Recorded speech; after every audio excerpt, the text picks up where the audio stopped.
Hello, this is Ed Burke with PlaceForTraders.com. It's Wednesday, September 16th. Tonight I'm going to talk about the orange juice market here. I have a monthly chart of orange juice. Each one of these bars represents a month's worth of data or a month's worth of trading. Now, in the last 2 days, we've seen a big spike in orange juice prices. We've seen a big spike in a lot of commodity prices with consecutive lows in the U.S. dollar and strength in the stock market. I do think there's more behind this rally in the orange juice market than just a fade against the U.S. dollar, however. I'm looking for the possibility in the next 4 weeks of the orange juice price in the November contract heading as high as a target area of $1.24 a pound. Now today the market settled at 98.8 cents a pound. Now obviously the first target we're going to need to take out is that high from August 12th of just under $1.15. But why do I think the prices could go higher in the next 4 weeks? Well, obviously, the weakness in the U.S. dollar, the strength in the stock market, that's going to be supportive to all commodity prices. But I am looking for the possibility of orange juice industry people taking long positions in the market ahead of the frost season to protect against a potential frost later on in the year. Now, obviously, if that comes out to fruition, you'll see a spike in prices. Now, from a production side, I did a video way back in February. It was actually, I think it was right at the end of February when the price of orange juice was trading around 65 cents a pound. I said with production at 162 million boxes, that's slightly more bullish than the market was back in 2008. Now, you've seen prices supported here in 2008, then they sold off. Now, coincidentally, this sell-off in the orange juice market coincided with the sell-off in the stock market. A lot of commodity prices got hit when the stock market sold off. Orange juice prices bottomed out in February.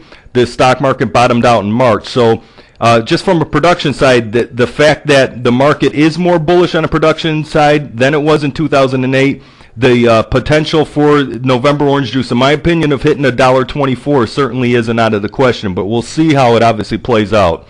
I'm going to switch over to copper because, and just really quickly make a commentary on copper. That's the last video I did for that market.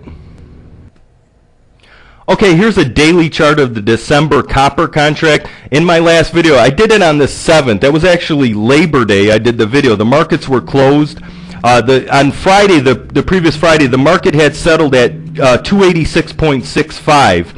Now, that was on Friday. Now, on Tuesday, I did the video Monday. On Tuesday, the market spiked up.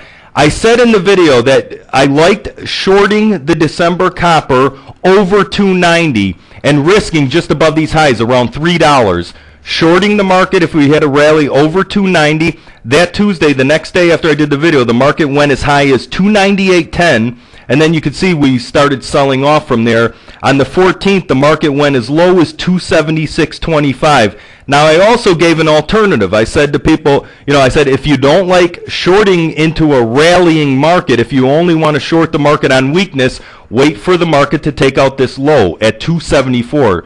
Well, the market rallied over 290 if you did that strategy and then went lower, which actually could, it could have been a potentially good trade. If you only wanted to short the market if it went down under 274, you never got in because the low was 276.25. Now today the market rallied. I'm going to make this short and simple. I talked about the reasons why at the end of the first week of September, nearing the end of the construction season, to short copper because demand falls off. I don't like it anymore. Real simple. The dollar making new lows every day, the stock market making new highs every day. There's not much reason until one or both of those stop happening to be short copper. So abandon that market. Obviously if the stock market stops going up and the dollar stops going down, then we could see a turnaround in the market. But there's really no reason for copper to stop going to go lower or stop going higher with that happening. That's all I have for this evening. Thanks for tuning in. If you haven't visited my website as of yet, I encourage you to go on there. You can sign up for the free alerts. You can also open up a new account. If you're trading right now, you don't like what's going on in your account, you like these videos, by all means, you can sign the transfer form. It takes just a few minutes and you can trade over here. Thanks a lot and good trading.